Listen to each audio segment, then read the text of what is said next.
There are few superheroes with a stable of villains as iconic as Spider-Man, and after Mysterio's epic debut in the Marvel Cinematic Universe, it's hard to imagine how a sequel could top Spider-Man Far From Home.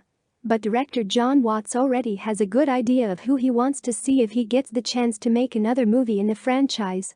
While speaking to Uproxx about Spider-Man Far From Home, Watts revealed that he might have plans to bring Kraven the Hunter to life in the next film, possibly adapting the iconic storyline that saw his attempt to kill Peter Parker. "Oh, I would love Kraven. It's just the trick of how do you do Kraven in a movie?" Watts said, though his latest film just provided a perfect setup to introduce the villain. After Spider-Man's battle with Mysterio resulted in his identity being revealed to the world, a lot of villains will be out gunning for him. You might even say that they are on the hunt if you catch our drift. And it would also dovetail into a decent role for the Sinister Six, as Kraven could set them up to weaken his foe, while Spider-Man is at his most vulnerable, before he moves in to make the kill himself.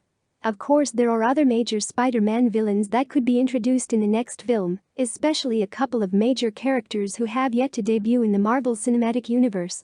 But while people might be clamoring the big screen returns of Dr. Octopus or the Green Goblin, Watts is more keen to see villains that have yet to appear in the movies. "I mean, yeah, I always just try to start with what haven't we seen before? And there's so many Spider-Man villains," Watts explained. "I mean, the fact that I got to, in a way, bring Hydro Man and Molten Man to a movie, really, I get a kick out of that, even if they are fake. But, no, I don't know who's next. I always like to think about it in terms of what's going to be the most difficult thing for Peter. So that's going to be the next trick."